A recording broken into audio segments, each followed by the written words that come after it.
Welcome to the Baseball Together podcast, baseball family.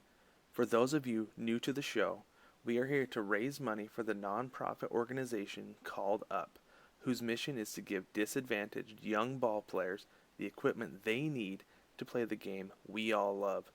We also want to unite communities by improving or rebuilding baseball facilities in areas suffering economic or environmental hardship. At this time, you can support by purchasing t-shirts and other baseball-related apparel and accessories from 9plusus.com. 10% of all sales go directly to the cause. Again, that's 9plusus.com. That's the number 9, PLUSUS.com. 9plusus.com.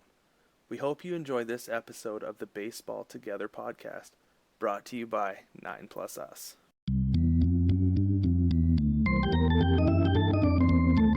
Welcome, baseball family, to the Baseball Together podcast. I am Brig, and I'm here with Brad again, as always. Yes, we are. And today we're going to talk about a bunch of things. First, baseball in London is the hot ticket item right now. And just a disclaimer, we are recording this Friday night. Yes, so we don't know what happened in London yet. I wish we had a time machine, but we don't. So. We don't. So what we've decided to do is talk about whether it's going to go, and then you guys can tell us if we got it right or wrong. Yeah, make our predictions. That'll be fun. Yeah. All right. Well, before we get started, though, before we get talking about anything with London or anything else, I have a question for you, Brig. Okay. So this last week, there was a very special anniversary of a birth. I don't want to call it a birthday because this person is long past. Do you know who was born this last week in 1819? Ooh. I have no idea what you're talking about. So, on June 26th, 1819, Mr. Abner Doubleday was born. Oh, man. He is credited with setting up the first baseball game in 1839 in Cooperstown, New York. Yes, he so was. Happy birthday, I guess. Happy anniversary Mr. of a birthday Doubleday. To Mr. Abner Doubleday. Pretty exciting. Excellent. And a big day last week. Listen, man, that was some top shelf crap right there. Like, you pulled that. That's high speed stuff, man. Hey, I'm not throwing meatballs up here. Oh, I like that. That was good. So I have to recover now.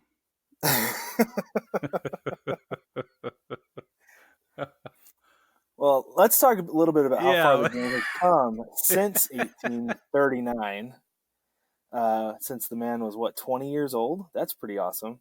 Yeah, that's awesome. So since 1839, now playing Major League Baseball in London this weekend. Right.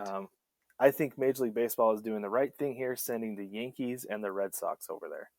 Oh, I totally agree with you. You take the two of the biggest, if not the biggest, franchises and brands and fan bases in the entire game to spread the word, spread the love. I think as far as that one decision goes, I think they've really nailed it. I totally agree with you. And I mean, the Red Sox are struggling, right? The Red Sox are having a rough year. They're up and down. However, that is still a really good team. That is going to be for sure great baseball for those fans over there. And they're going to get to watch a really good game. And even if even if the Yankees go out there and hit 10 home runs in a game, I mean, that's what the people are going to want to see, right? Yeah, I think that a lot of people do want to see that. Yes. Yeah, and I will say though, the thing that I wonder as far as going to London is, are they really? I mean, don't get me wrong, it's great. I love expansion to London, not as far as a team, but as far as going there, because the NFL goes to London every year for a couple games. And like I said, the Major League Baseball is doing it right, sending the Yankees and the Red Sox, because I feel like the NFL punishes the London fans by sending the Jags every year, right? Right. Tampa Bay goes to London. Yes, yeah, they send the bad teams, but they're sending two top brands. However, should they be sending teams more to Latin America? We had the the season open in Japan this year with the Mariners and the A's, which I think is great. But should they be going more to Latin American countries? No, I think you make a really good point that building on an existing fan base and building into a culture, where baseball is a part of those cultures, I think that's a good move. But why aren't we doing both? Right? It's Mm-hmm. just, and I think the answer to that question is logistics, because I have flown from the United States to South Korea. They play baseball in South Korea. It's a big deal over there, Right. and it's a chore, I guess is the best way to say it. That flight is taxing, and so to and it's like double. Isn't it double to go to South Korea or Japan than it is to go to London? I don't know. Don't quote me on that, but I feel like it's longer to get from the eastern United States to London, or it's shorter to get to London than it would be to get all the way to Asia. So anyway, Mm-hmm. logistics are a nightmare. 162 games in the season. When are you going to fit in all the travel time and the acclimation time, and so that they can put on a show? That's one of the issues that they're having here. So the when the NFL sends the Jags or whatever Mm-hmm. to England, they're there for a week, and it's this big pomp and circumstance, and there's all this And then they get a fanfare. bye week after too. Yes, and they get a bye week, and then none of that is happening in baseball. So I think I agree with you. We should be focusing at least some of our efforts in other places where baseball is part of the culture. But I also think that they have completely botched this experience, and time will tell, right? Because we'll Right. know by Monday. But okay, we are being told here in the United States that it is a sold out game. Both games are sold out in London. But Mm-hmm. everything I'm reading, and I have friends in England, and they're telling me that they can go get a ticket right now if they wanted to. That they're pretty sure that they could stroll up to the gate at game time and pick up a seat. Yeah, and I feel like that's the way it is with sold out games anyway. Generally, Oh, is for it's sure. sold Yeah. out, but you can still always get a ticket. And I do feel like it is going to be a packed house, because there is enough of a fan base of people who are going to go watch that game. Like Yeah. there's enough soccer fans in the U.S. of Premier League teams. When those teams come here, they'll fill an entire stadium. Sure, of And course. granted, that's the most elite in the world, and we're not necessarily a soccer country yet. England is not necessarily a baseball country, and probably won't be True. because they're always going to be a soccer country. But I do feel like there is enough of a fan base and enough people who are curious who will go watch the game. I'm not worried about the crowd. I just, like you said, it's the logistics. If you're going to go to London, you should go before the season starts. Send it to Yeah. them. Give them a week to come back and get adjusted. I think Yep. that's the part that just doesn't make a whole lot of sense. I heard that they're going to London. And I was like, wait, in June? In June. Yeah. What? Okay, What? I gotta throw one more thing at you though, because I just learned this evening that the Cricket World Cup Mm-hmm. is going on right now in Oh, it England. is. Oh, yeah. Yes, it's not just going on, it's in England. Mm-hmm. Now, cricket is a massive deal over there, right? And there are lots of similarities between cricket and baseball. I had to learn about cricket for a weird job thing one time, so I know Mm-hmm. about cricket, and there's enough similarities there to take an existing fan base of cricket fans and say, "Hey, why don't you come and take a look at baseball? We think you'll find it interesting." That is absolutely true. Yep. Had they not botched the logistics by trying to put it at the and schedule it at the same time as we know the Cricket World Cup is going to be at this time, and we know it's going to be in England. Oh, let's schedule baseball then. Like, whose stupid idea was that? I mean, You come know, on. and I will say, I think that the idea was we've got a giant cricket fan base who's going to be there. Let's try to pick them off. That might have Ah, been what it was, but ah, I don't think it's going to happen. I don't That's think so that, either. that's like taking a football game in the middle of the FIFA World Cup and saying, "Hey, come watch some American football." Yeah, And like, no, exactly. so No, yeah, stop stealing our word. Yeah, that's exactly what they would say. And so it drives me nuts. I didn't. I'm telling you, it's going to be a packed house. What they're going to do is they're going to make beer free. That's the first thing they're going to do. The second thing they're going to do is put everybody else from America in those seats. They're going to go pick a USO somewhere. They're going to find the nearest Gonna find Air soldiers. Force base, and they're going to find the nearest naval yard, and they're going to say, "Hey, come on, and you can drink, and it's going to be great." And all the U.S. service persons are going to be there with a whole bunch of Londoners that got free beer. I think that sounds about right. I think you're onto something there. That's probably I it. think if they want to fill that place, that's what they're going to have to do. Yeah. Which sucks for people like us because we wanted to go. Like Tiffany and I wanted to go, and we looked at the cost of tickets and we looked at the cost of airfare and lodging and all the stuff that would go into us flying from South Carolina all the way to London just to see a baseball game, which we would have done, by the way. Oh yeah, yeah. And it was enormous amount of money. I believe it. Enormous. Yeah. What was the cost on the tickets? For the game, Yeah. they were like $100 Oh wow. for the cheapest seats. And that wasn't bad. I was like, yeah, whatever. Yeah.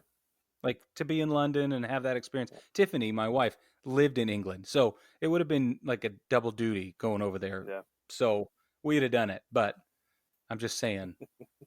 Well, so we've touched on the Yankees a little bit. Let's talk about how the Yankees are doing because they've been astounding lately. They've homered pretty much every day for the last month. And let's be real here. You're a Yankees fan, Brig. Do you think this is sustainable? Do you think this is something they can sustain? Totally sustainable. Why? Yeah, and I'll give you one word: depth.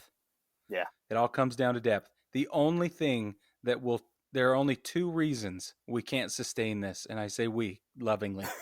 There are only two reasons that we can't sustain this. One will be an injury or two, and I'm knocking on that wood hard, okay? Like, let's not talk injuries in 2019. We don't talk about it. Number two will be the trade deadline because of injuries. So many of our young guys and our depth at AAA level, like everybody's seen them now. Everybody knows what we're holding in our cards. You know, we've got a lot of depth, and we also desperately need some help in the pitching department. So I don't think it's outside the realm of possibility for the Yankees to trade some of this depth out for pitching, and that could hurt, this momentum they got going on. I don't know. It just could, depending on who needs to go where, and if somebody gets in a slump or whatever, who knows. But I think yes, it is sustainable. Yeah, the only thing that I would be worried about if I was a Yankees fan, as far as hitting all these home runs and relying so much on these home runs, because that is a murderer's row lineup. If Stanton can stay healthy, there's not a single guy in that lineup you can throw a fastball to and be confident it's going to stay in the park because every single one of those guys can hit the ball out. Yeah, it's murderer's row now. Yeah. Like, we don't even need Stanton up there yet.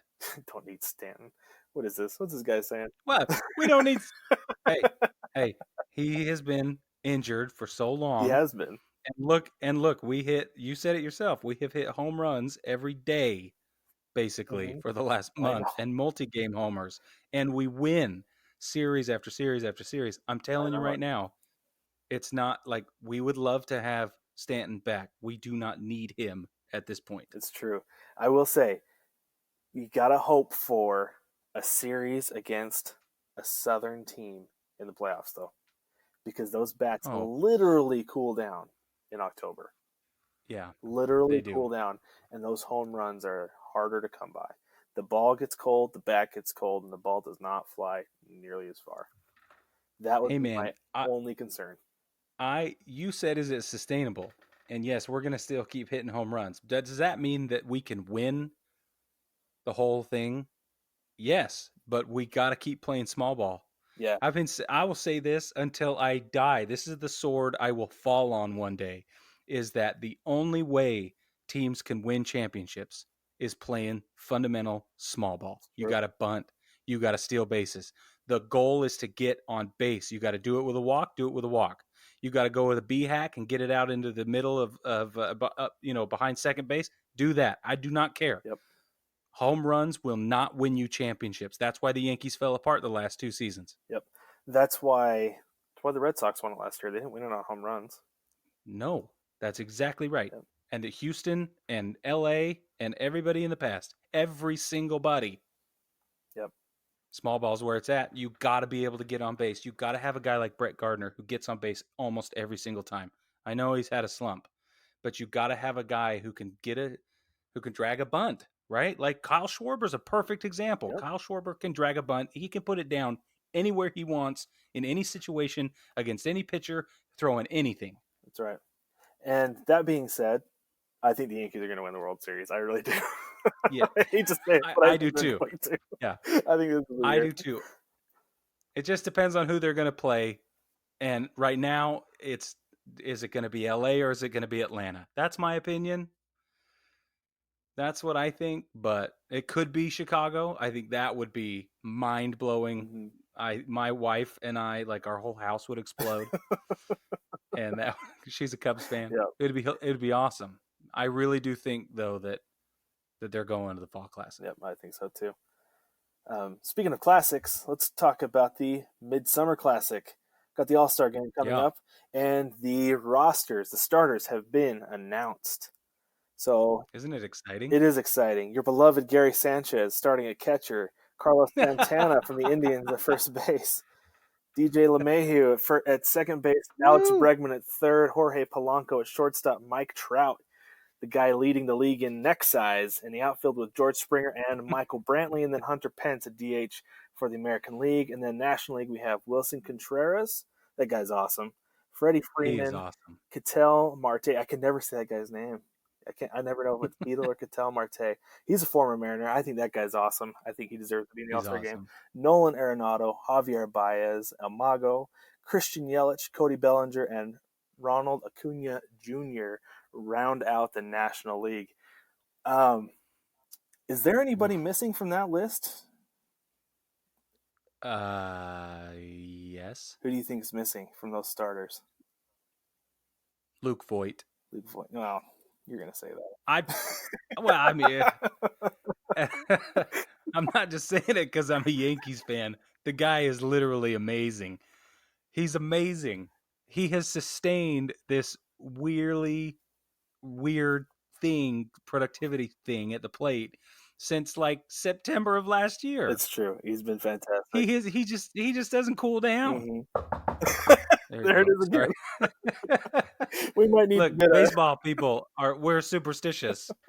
Might need if to we're anything, get some kind of sound effect to insert for that. Yeah, there you go. Don't worry, I got it. I'll just take care of it in the moment. Yeah.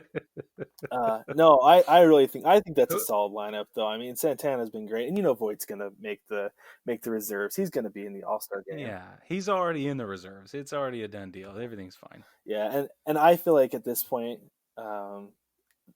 you can't really say snubs just because this is the fan voting, and this is who the fans want to see, and that's what this is all about. This is it's a game for the fans, and it truly is. When you watch it, like, everybody's having a blast. That's what I love about watching the All-Star game. Is it's the world's biggest sandlot game, and everybody's having a ton of fun. I love that they mic up the players in the field, especially the outfielders, and they're like jaw-jacking with the announcers, and they're teasing each other. It's the best. Yeah, I think that they should do that more, to be honest, because they do it during spring training too, and I think it's a ton of fun. Like last year in spring training, not this year, but in 2018 spring training, they had Mookie Betts with a mic on, and that clip went viral. It was probably the most popular clip from all spring training. Ball off the bat, and he's running towards the corner. He's like, "Ain't getting this one, boys." And that was the best audio clip of all of spring training. And think of how many more of those you would get if you had guys mic'd up in the outfield. Yeah. Just doing those little interviews, because especially outfielders, you're not doing a whole lot out there, especially these days. Right. And yeah. No, I think it'd be a blast if they did that in regular season games, did those interviews. Yeah, I think so too. Okay, I gotta ask you, who's going to the home run derby though? Oh gosh, because I don't think they've released the names, have they? I haven't seen anything. Trout said no, Trout said no, and I don't think he should have to do it. I don't think guys should have to do the home run derby, just because you do change your swing up a little bit for the home run derby. As far as trying to get the ball up a little bit more to get it out, because if you notice, home runs in the home run derby are towering home runs, right? Home runs in games are line drives. So anybody who says often, yes, often. Anybody who says no to the home run derby, I don't fault him. People are killing Trout for saying no to the home run derby, and I'm fine with it because Me too. I don't have any problem with it. I agree with you. I think No, well, it screwed up Judge's swing all last year. Bad. yes, and that's a lot of repetitions on a weird swing. Yep. So I have no problem with it. I do think that what they should do is they should get guys, just lesser known guys who are kind of like middle of the pack home run Yeah. race, or maybe have like a pitcher home run derby. That would be okay. I would pay to see that. I think it'd be I pretty want to cool. see. It would be so cool to see like John Lester out there and Clayton Kershaw and Tanaka time at the plate. That would be A amazing. sneaky candidate is Felix Hernandez. That guy's hit like 3 or 4 home runs in his career, and he's been in the See, American League his whole life. it's perfect. So yeah, no, I think That's they should exactly do what it should and happen. give the pitchers a little bit more respect at the plate. I love it. I've never heard that. I love it. So let's wrap this up with one more thing. This is something I saw this last week that I thought was too funny not to talk about. I'm going to call it Hugs for Bellinger. Cody Bellinger on the outfield, home game. This girl jumps over the fence, comes out and gives him a hug, and he tells her, "You know you're going to get arrested, right?" And she says, "It's so worth it." And then the picture of the night, the photo of the night, she's face down on the ground getting handcuffed, and he's giving her a little peace sign, like just like see ya. And I give him credit. He was professional about it. He kept his hands up, Yeah, just like, I'm not involved in this. I can't have anything to do with this. Um, of but course. then let's double down on this. The Dodgers go on the road to Arizona the next night, and it happens again. It happens again. And I can't fault these women. Cody Bellinger is one of the better looking outfielders in the league. Oh, for sure. Yeah. I just don't understand why people think it's okay to jump on the field. I don't get it either. I don't think it is okay. Well, no, I was at a Mariners game one time in high school, and there was a pitching change, and this is how long ago this was. Ichiro was playing center field for the Mariners. Raul Ibanez was in left. I can't remember who was playing right at the time. But this guy, we were out on the center field porch out there, and this guy jumped over the fence, hopped down, and just walked out, and put his arm around Ichiro and Ibanez. And I was like, "What's that?" I said to my guy, my dad, I was like, "What's that guy doing?" He's like, "I don't know. He's drunk." And I guess Ichiro said to the guy, "You know you're going to jail, right?" He goes, "Ah, yeah." So the cops came out, and the guy put his hands up, laid down on the ground. They cuffed him and took him away. And my dad said, he's like, that guy's not going to be laughing anymore, and his buddies don't come bail him out of jail tonight. That's right. I sure wouldn't. Oh, that's really funny. So don't go on the field to hug Cody Bellinger. He doesn't want you to. He said it himself, and nobody wants to see that. You're taking time away from the game. Come on, ladies, just keep it in the Yeah, stands. yell your love things to Cody Bellinger from the stands. That's appropriate. Anyways, all right, let's take a quick break, and when we get back, we're going to dive into our very first mailbag. Hey, babe, I'm headed to concessions. Do you want me to grab you something? Yeah, anything, whatever you're getting. Okay, I saw a burger. I'll probably grab that. No, that doesn't sound good. Okay, I think there's barbecue, probably some nachos. I don't think I want either of those either. But just get me anything. What do you want? I saw a hot dog earlier. Okay, I can do that. Well, no. Couples may quarrel, but baseball is for lovers. Shop the Lovers Collection at 9plusus.com.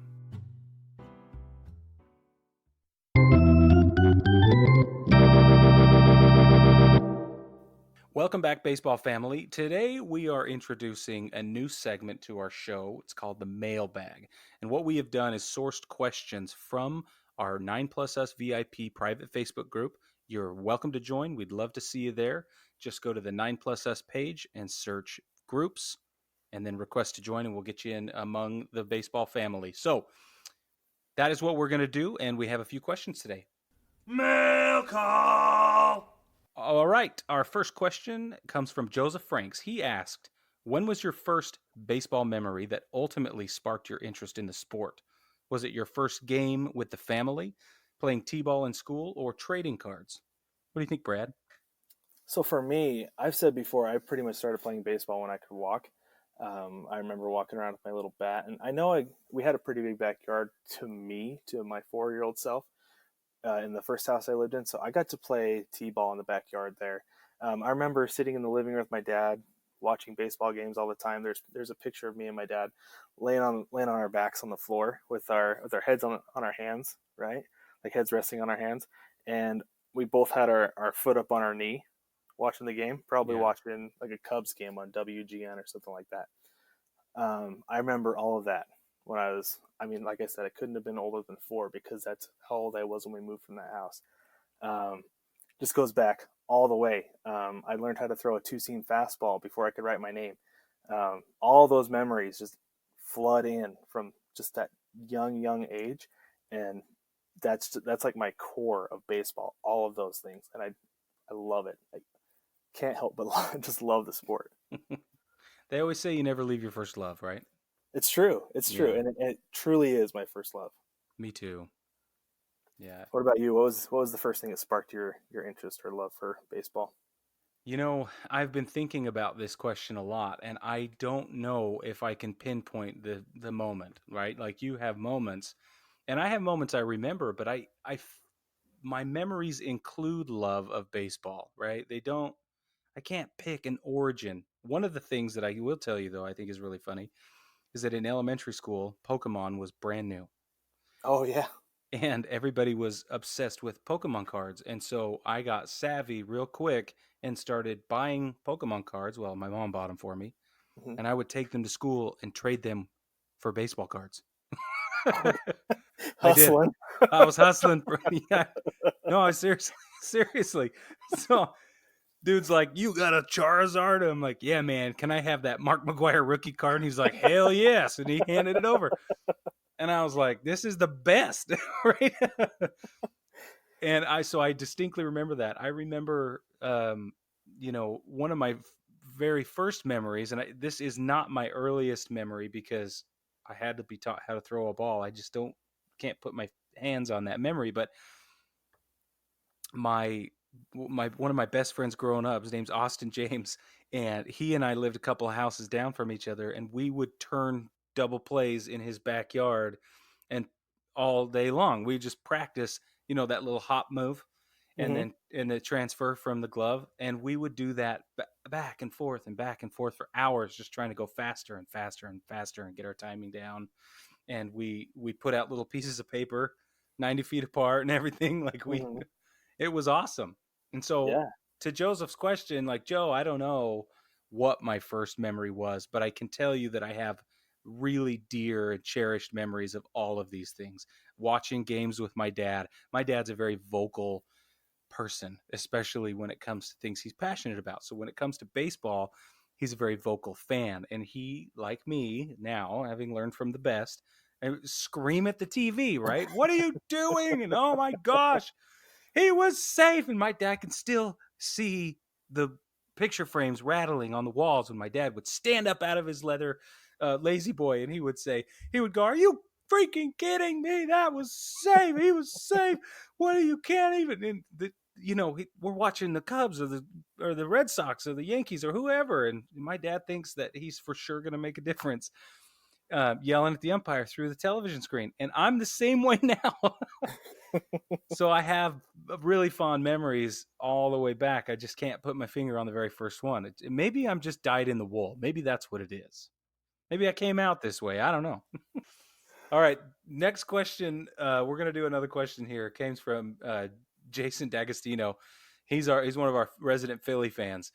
And he said, "Who is someone on an opposing team that you enjoy watching?" So he said that for years he loved watching Andrew McCutchen when he was with the Pirates, and before that he was a big fan of Mike Piazza, even though he was a filthy Met, and he apologized to all the Mets fans out there, and will extend his apology as well. But He what do you should think? apologize to the Dodger fans too.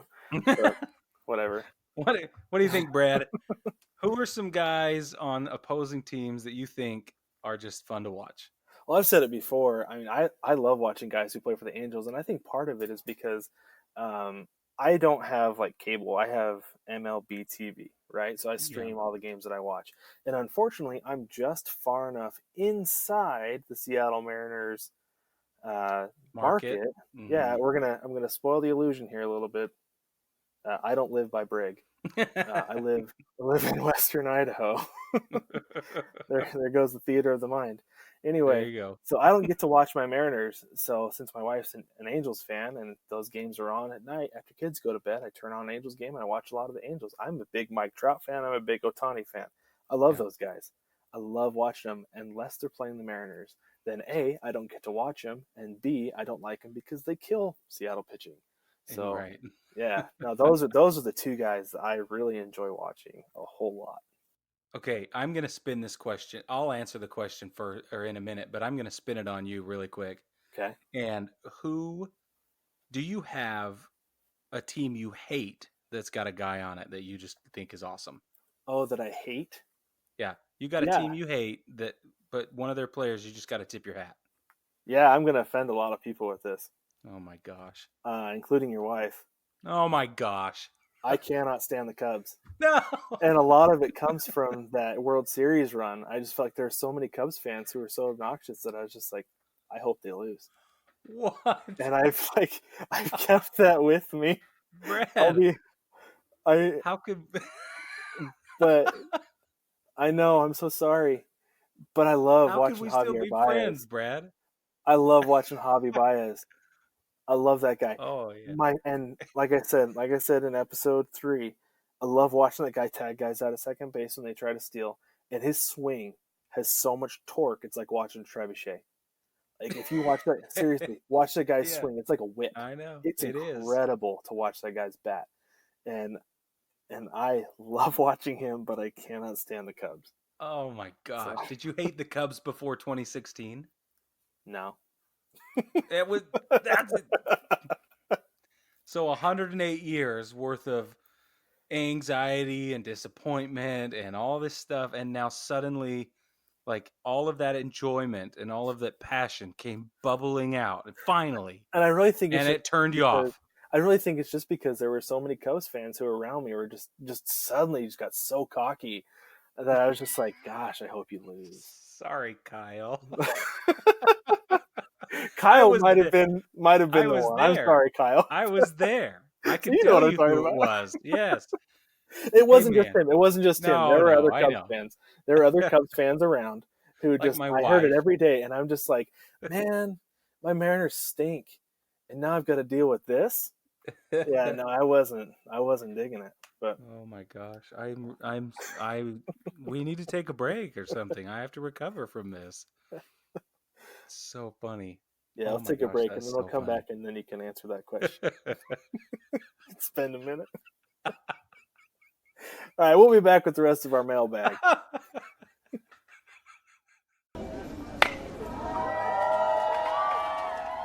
Hey, Mike, Catherine, those are some cool T-shirts you guys have.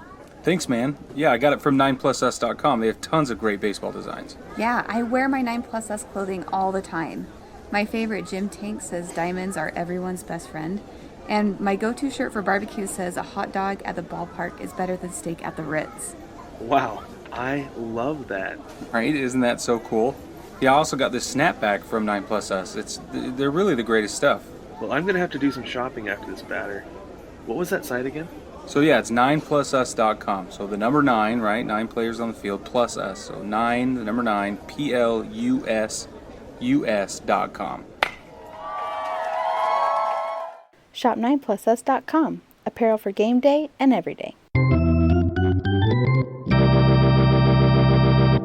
Welcome back, baseball family. We have recovered from me offending Brig and the entire Baseball Together community, the baseball family with my weird thing.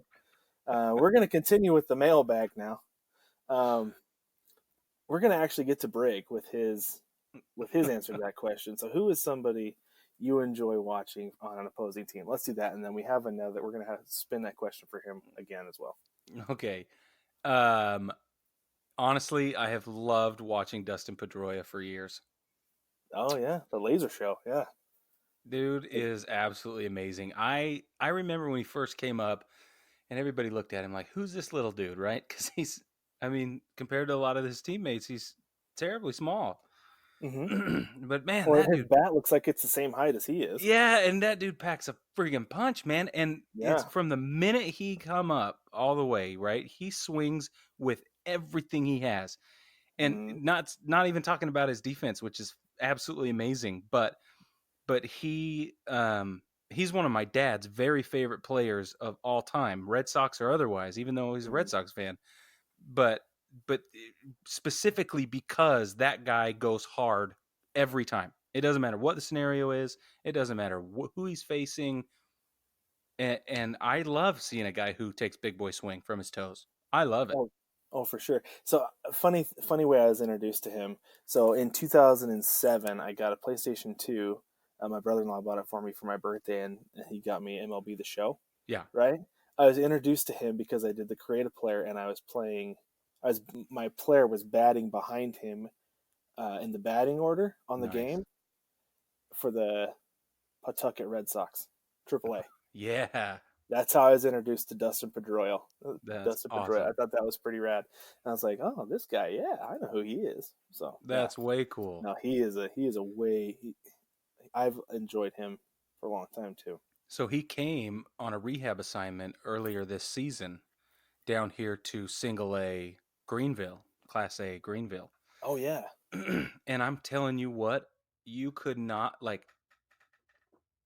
I can think of few people in the history of the world that would have received such accolade and ovation and and respect and tribute or whatever you want to call it as this guy.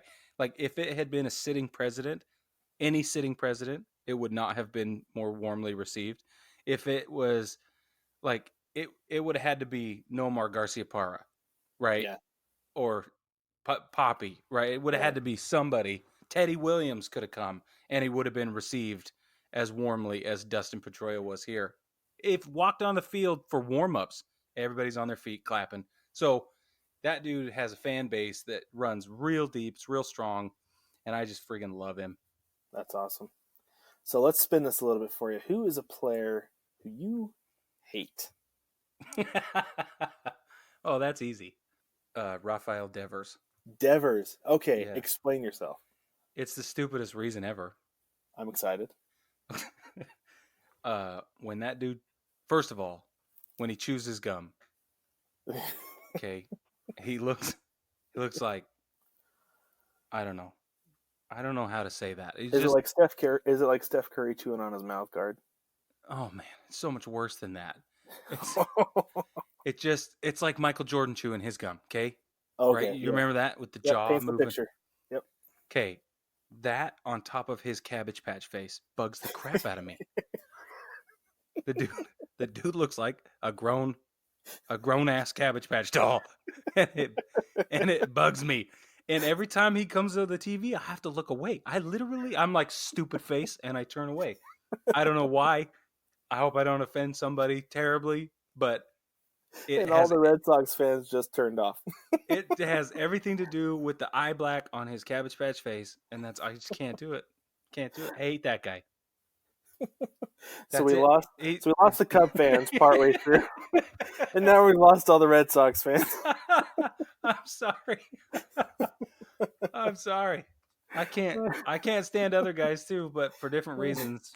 That's just the one guy that consistently, no matter what, I'm like, nope. That's a good one. Thank you. Is there a guy you hate? Let's go to what's that? Is there a guy you hate? That I hate? Oh yeah. Jose Altuve. Oh, what? I can't stand that guy. Why? Because he kills the Mariners, and he's like 5'6". His bat's half his size, and like I don't know what it is about that guy. Like when he comes on the TV, it's like you with Devers. I can't watch it. Just turn away. It makes me crazy. It's just like, all right. Ugh, I don't like him. He bugs me. Like I like Springer, I like Correa. I don't like Altuve. It's fascinating. Well, everybody's got their opinion. Okay, people, in the comments, I want you to get on and tell us who you love and who you hate and why. We got to know. Yeah, tell us. And you can lash out in anger at us too. That's fine. Please do. All right, let's go to our last mailbag question here. Mail call. This one comes from Alex Waring. It says, "Are all these new stats really helping predict and decide the best players in the league, or were the old stats just fine?" He goes on to say, "For instance, with all the new stats, Bryce Harper is a top-level player, yet his batting average tells us he is a slightly above average player, which is where, if not below, what he is currently playing at. And he got that huge contract, which could have been used to shore up other failings Philly is having."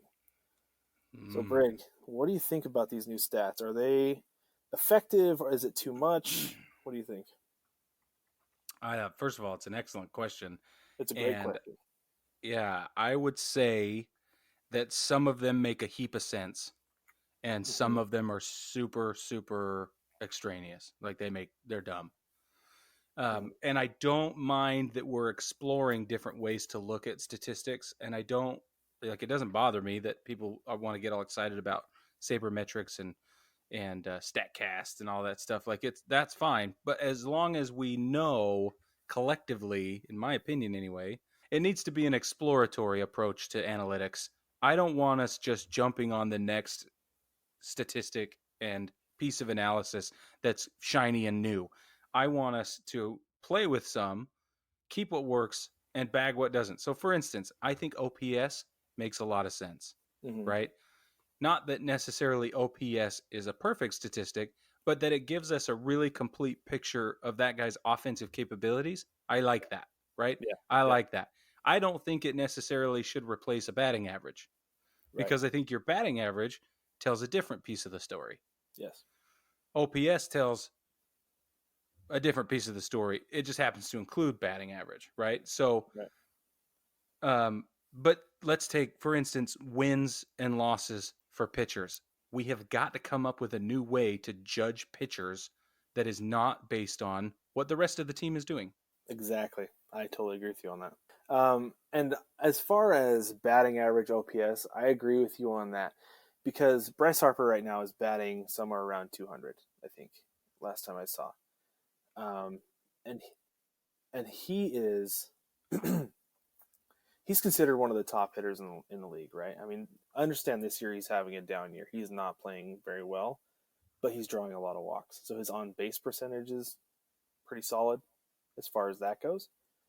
However, if you went back to, and I know the 90s, steroid era and everything like that, but let's take a control, okay? Let's use Ken Griffey Jr. as a control. I'm biased, obviously. Sure. But during the 90s, Ken Griffey Jr. was a career 300 hitter. He was known as a slugger, but he wasn't hitting home runs at a rate of 300, right? Right. I watched an interview with him a few years ago. He was out playing golf with one of the broadcasters for the Mariners, and he asked him. He said, "Is your golf swing similar to your baseball swing?" He said, "No, I try to hit a golf ball straight. My baseball swing had a lot more slice on it." It's like, wait, what? You hit home runs down the right field line? Like, what do you mean you had slice on? Like, that's just A, how fast his bat was, and B, that's why he was hitting 300, because he wasn't trying to pull every single ball. If he got a ball that he knew he could hit out, he was going to pull it. But anything else, he's going to slice it and hit it up the middle, or otherwise. That he was going to do more with it than just try to pull the ball. And part of that is all these advanced statistics. This guy can only pull the ball, so let's shift. But nobody's adjusting is the problem. Right. Is because of this whole thing, like you talked about with Statcast, as far as launch angle and things like that. Guys are like, well, if we just try to hit a little bit higher, we can hit it over the shift. Well, no, how about you stick with it? You just pull your hands through a little bit faster and hit the ball the other way. Or choke up a little bit, or whatever it is you got to do. Yeah, you don't have to blast the ball into the fence, or you don't have to hit it into the wall every time you hit it. You just have to hit it where they're not, so you can get on base. Yeah. And I feel like that is the part of all these advanced stats that has gotten the game to deviate from what it has been. Is that, if we hit for power, we're going to be better off. Well, no, you can get a double by hitting the ball the other direction, because it's going to be slicing and going to the corner. So then back back to Alex's question, do the new stats, right? Do these new percentages and this new paradigm, does this really help us predict who is the best guy?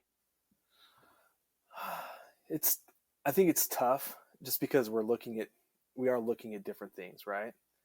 Um, so I feel like what these advanced stats have done is it's changed the way guys have played. They play the game is what I was getting at with all that. Yeah. Everything that I went with. So Bryce Harper, I think the Phillies have been like, you're a power hitter. This is what we're going to do. So we're looking at him strictly for OPS, home runs, RBIs, and batting average instead of looking at truly just his OPS or slugging, individually, because I think if the Phillies had not put that on him, or if I guess the world had not put that slugger label on him, because I feel like he truly is an excellent hitter. If he wasn't just trying to hit home runs, he'd hit a gazillion doubles a season. Yeah. Right. I think you're right. Yeah. Like I think he's capable of that, and I think he would do it if there wasn't so much stress put on launch angle and trying to get him to hit the ball over the fence. I think that he's capable of that. So I think it's not the stats; it's the style of play. The stats are showing us what kind of player this guy is, but it's shifting the type of player the guys need to be. The Bryce Harper should be a double guy who hits home runs instead of a home run guy who hits doubles. That makes sense? Yeah. Yep, it does. I like that. Because I mean that's what we see with some of these other guys. Like Brett Gardner's a great example, right? He's an on-base guy, right? He's a leadoff guy forever. He'll be my leadoff guy, but he launches one every now and again, and it's great. Right. Yeah. And we love that. But his job is to get on base, right? His job is to produce extra bases so that they can steal another one, and then the next guy behind him can maybe put it into the seats or whatever. And Yeah. but I think you're right. I think that the statistics are shifted. They're forcing guys to look at their play differently. They're forcing the ball clubs to look at the style of play differently, and it's causing a different set of influences. You know, it's rumor. I don't even know if this is true or not. I think it is though. Makes a lot of sense. But the guys are incentivized to hit for power now, right? You get a certain, and it might even be a monetary incentive to hit for power, right? So, I mean, if you can figure that these guys are being told that their paycheck is dependent on putting them in the seats, Mm-hmm. right? Then, of course, that's going to shift the way they approach the game. Well, I think it's kind of what we talked about last week with like how the Warriors, how they changed the NBA with saying, oh, it's more efficient to step back 2 or 3 feet to shoot a 3-pointer than it is to shoot a mid-range jumper. So there's a whole lot of 3-pointers, right?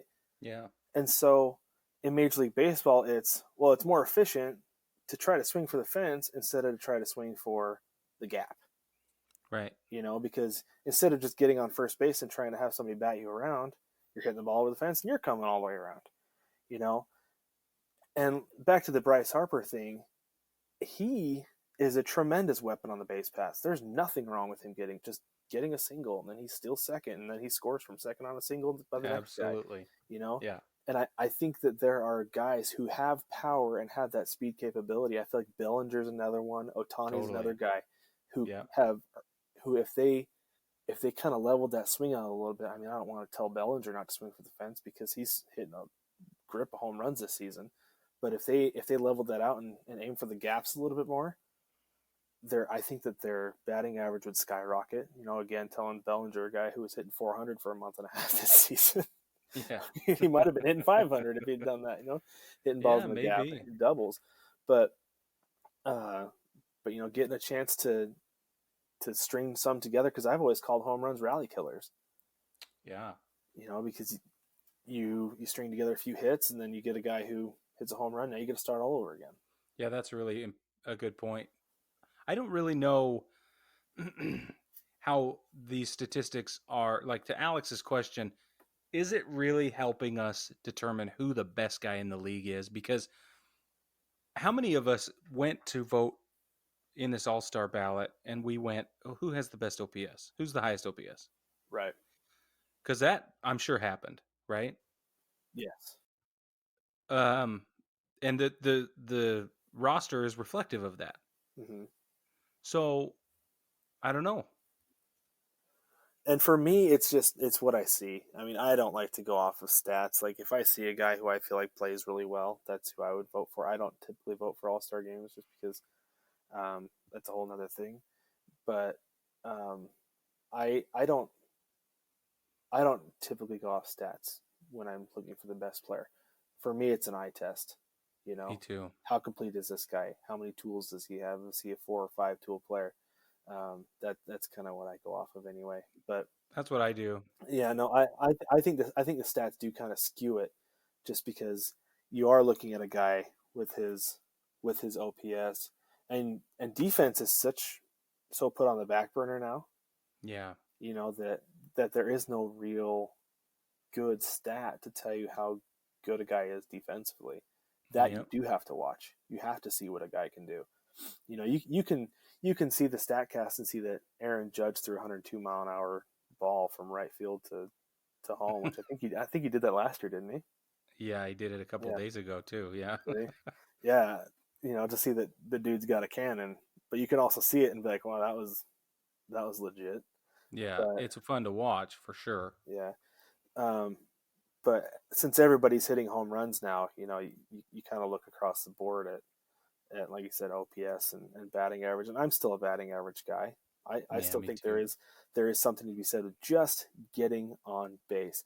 I don't like strikeouts. I know that strikeouts aren't supposed to be a big deal anymore, but I still don't like them because it's an empty at bat.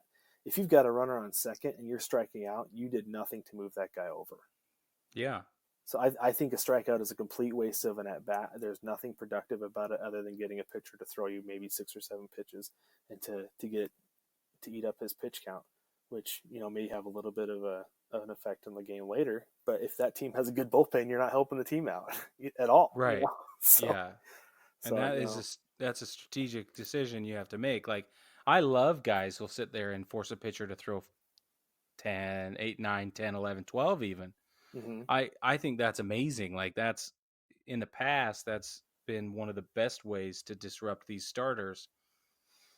You know, these teams have weaker bullpens. You just hack away, keep hitting foul balls, Yeah. and it's amazing. I love watching that. I think that's absolutely brilliant if you can hang in there like that. Yeah, and I think I do like that approach as far as getting into the bullpen if that's the weakness. But if it's going to be a lights out bullpen and you know you're not going to be able to do anything with it anyway, then I think you got to hack away at that pitcher. And Totally. but anyways, no, I think that the stats can skew who you think is the best player, but at the same time, OPS I feel like OPS is a solid stat. I will say that Yeah. because it shows, like you said, gives an idea of the guy's offensive output with his batting average plus what he's doing with getting on base. Yep. You know, if that slugging percentage that is skyrocketing that OPS is really high because he's got a high double, just a high extra base hit guy in general, then yeah, I'm gonna want that guy on my team for sure. Yep. But that's why I led with my caveat, right? Like let's keep playing with these statistics. Let's find the ones that work. Let's fine tune. Let's get new ones. Let's dump Mm-hmm. some of the old ones that don't work. But when it comes to like batting average needs to stay. Yes. It makes a lot of sense to me, and it should be weighted at least somewhat. It should be given some due consideration. Yeah, I So totally agree. I don't think the new stuff is the only way to go in judging players. And I'm with you. I think an eye test is the best way to go. So perfect example. While Gary Sanchez has been out, Mm-hmm. Austin Romine's been our guy behind the plate. I think Austin Romine is absolutely phenomenal. Mm-hmm. And I think he manages a game well. I think his production behind the plate is not a power production guy like Sanchez, Mm-hmm. but he's consistent and he gets you on base and he'll work a pitch count. Mm-hmm. But his defensive contributions put his deficiencies at the plate in a who cares situation. Like not, I mean, we care, but it's not that big a deal when he's got the support he's got from his other guys. Absolutely. Yeah. All right. Well, baseball family, we want to hear from you. We want to hear your opinions on things we've covered today. We want to know what you think about advanced stats. We want to know what you think about if it is really showing us who the best player in the league is, or if you prefer to go old school like us and just watch and go with the eye test. Yeah, please tell us what you think. We want to hear from you always. Join the 9+us VIP group on Facebook, and we'll see you there. And make sure you like, subscribe, rate, review. Tell us what you think of the podcast, and we will catch you next time, baseball family.